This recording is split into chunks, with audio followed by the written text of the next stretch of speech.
Mesdames et messieurs, bonjour et bienvenue à cette édition d'information. Vous êtes sur LVS TV, il est 12h30 et merci de nous avoir choisis pour vous informer.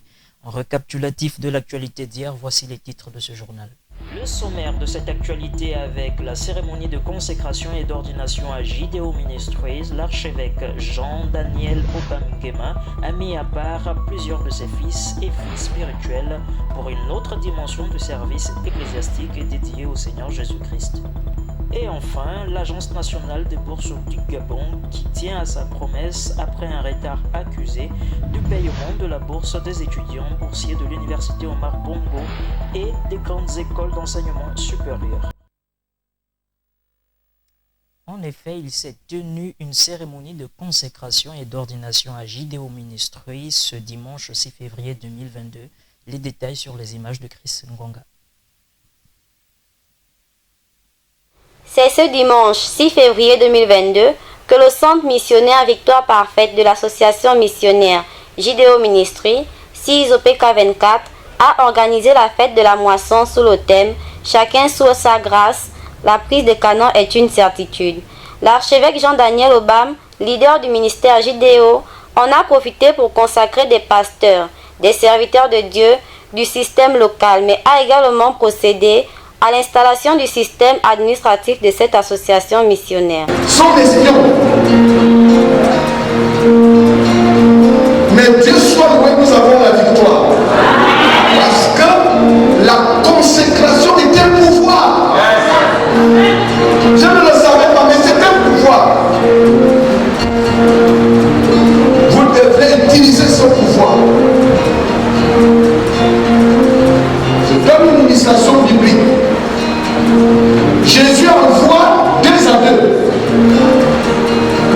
Et dit, on dit, il les envoie 2 à 2, dit, allez prêcher la bonne nouvelle.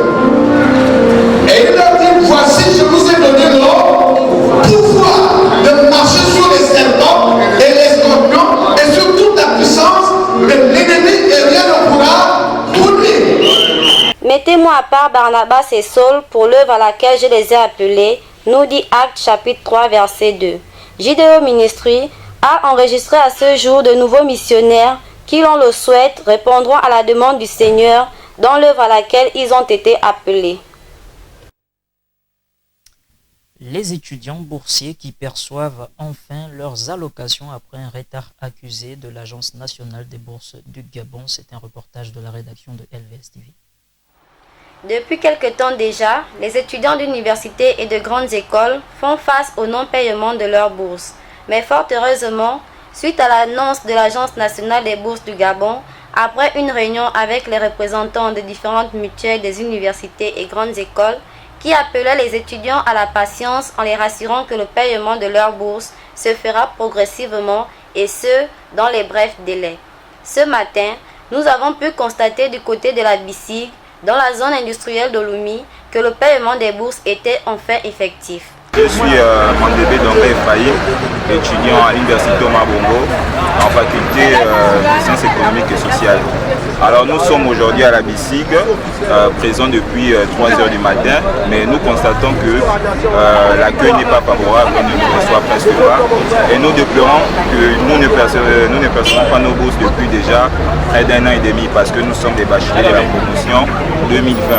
Et face à cela, la BICIG n'arrange pas son accueil, nous sommes exposés à nous-mêmes au soleil et puis tout ça ne nous arrange pas. Les étudiants boursiers de l'Agence nationale des bourses du Gabon expriment quelques autres manquements liés au paiement de la bourse après bancarisation.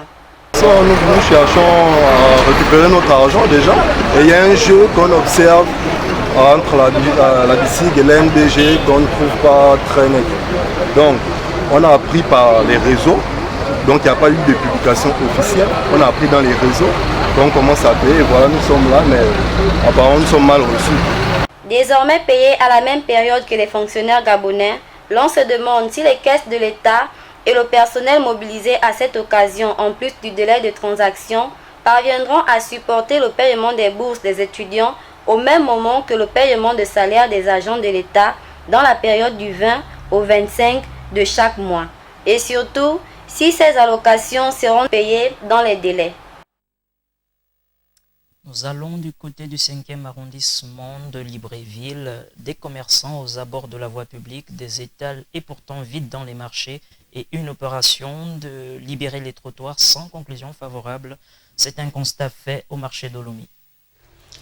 Suite à l'opération Libérer les trottoirs, initiée conjointement il y a quelque temps par la mairie de Libreville et des forces de l'ordre et de sécurité, triste est de constater l'obstination des commerçants, comme ici au marché de Lomé, qui n'hésitent pas à installer leurs marchandises aux abords des routes sans se soucier bien évidemment des éventuels risques d'accident, mais aussi de l'anarchie des marchés sur la voie publique.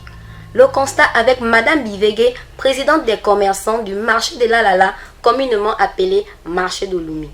Je suis Madame Bivegué Bekali Anastasie. Je suis la présidente des commerçantes et des commerçants du marché de l'Alala Nzanzé. Le phénomène qui se passe à l'extérieur du marché alors que les étals sont vides n'est pas causé à la mairie. En fait, ce sont les commerçantes elles-mêmes qui veulent être aux alentours du marché. Je ne sais pas pourquoi. Sinon, les étals sont vides, ça empêche aussi que les clients rentrent dans le marché. Parce que si quelqu'un veut bien acheter quelque chose, il peut rentrer dans le marché et acheter ce qu'il veut, même si tu es au fin fond du marché. Mais c'est un phénomène que moi-même, en tant que commerçante, à plus de 40 ans, je ne sais pas quel est ce phénomène qui fait en sorte que le commerçant préfère vendre au sol que de vendre sur une étable. Il n'y a que Dieu seul qui le sait. Sinon, la mairie ne veut vraiment pas que les gens vendent à la route. Regardez par exemple le cas sur le pont. Admettons qu'une voiture arrive, il y aura combien de morts? Donc ce sont les commerçants elles-mêmes qui s'entêtent à vendre à l'extérieur du marché, alors que les étages sont là pour ça.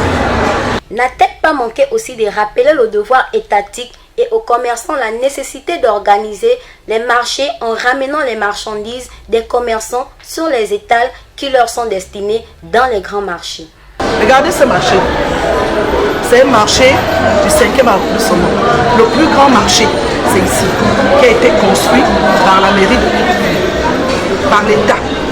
Mais tellement qu'il y a trop de petits marchés aux alentours, ce marché ne fonctionne pas. Ça ne fonctionne pas. Vous voyez vous-même, un marché, ça veut dire un frottement. C'est-à-dire, tu ne peux pas passer librement. Or, regardez, vous allez prendre la caméra, filmer tout le marché, vous voyez comment il est vide. Pourquoi? Parce qu'il y a beaucoup de commerçants aux alentours. Nous avons le Capal qui est en face de nous. Au jour d'aujourd'hui, le Capal vend tout. Vous voyez, la viande, comment on appelle, les choses qu'on peut voir dans le marché, par exemple la banane, le manioc, les condiments, tout. Ça se trouve au Capal. Et ça fait que ce marché meurt. C'est ici l'occasion de faire le bilan de l'opération Libérer les trottoirs initiée il y a quelques mois, qui manifestement n'était peut-être pas la bonne stratégie pour ramener les commerçants dans les marchés. Lorsque l'on sait que ces derniers sont concurrents entre eux, sans évoquer les clients partisans du moindre effort qui préfèrent s'arrêter et se garer sur la voie publique pour faire leurs achats.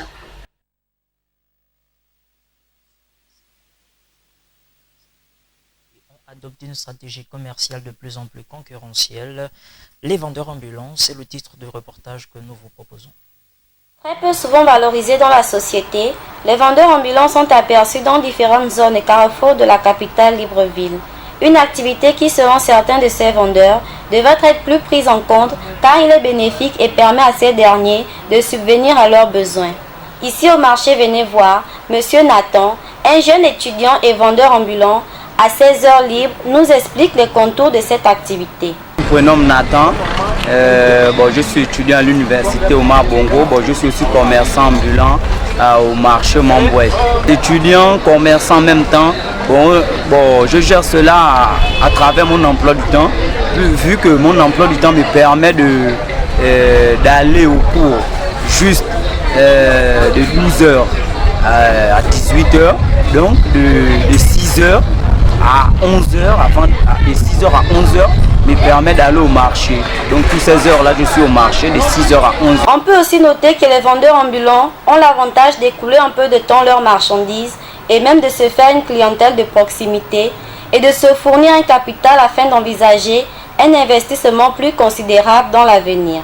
Se déplacer, aller vers le client, déjà c'est un avantage pour nous parce que souvent ceux qui sont installés, assis quelque part, sont déjà là, casernés. Souvent le client vient, il passe, il regarde juste, il passe. Mais nous, on a la possibilité de côtoyer le client, aller vers lui et proposer la marchandise qu'on vend.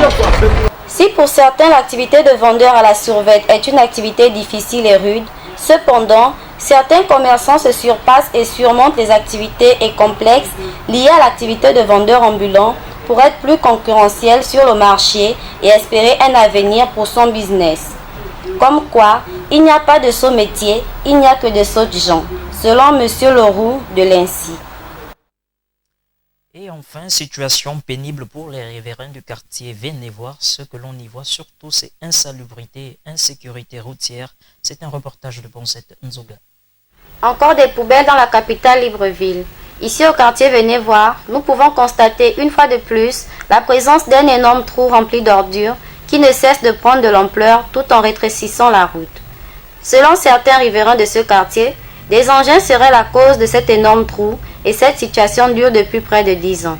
Je me prénomme Jordi, mon nom Sobian, je suis un citoyen abonné habitant de Venez voir. Bon, le problème de la poubelle de Venez voir a commencé dès lors que les gens ont commencé à collecter les ordures. Kin Afrique est venu, donc pendant la collecte des ordures, ils ont amené des engins et ces engins ont commencé à creuser. Donc c'est ces creux-là qui ont entraîné le trou que vous voyez aujourd'hui. Depuis là, on a essayé, nous les jeunes du quartier, à apporter la terre pour fermer ce trou. Mais depuis là, avec les pluies, la terre ne fait que s'affaisser. C'est un peu ça, c'est un peu l'origine de cette poubelle. Et cette poubelle, vraiment aujourd'hui, ça nuit à la santé des enfants. Vous voyez, il y a des établissements qui sont à la proximité du quartier. Donc jusqu'aujourd'hui, on demande l'aide de l'État pour pouvoir trouver une solution à propos de cette poubelle. Un marché, mais également un établissement public aux alentours de cette poubelle, sont exposés à des risques de maladies, en plus de cette route qui ne cesse de se dégrader. Les habitants du quartier Venez voir lancent un énième appel aux travaux publics, aux autorités compétentes, aux collectivités locales et espèrent être enfin entendus car cela fait des années que cette situation perdure et ce malgré le passage des différents médias dans ce quartier pour signaler le désagrément. Mesdames et messieurs, c'est sur cette note d'information que prend fin notre journal. Merci de nous avoir suivis. Je vous donne rendez-vous ce soir lorsqu'il sera 19h30 sur LVS TV.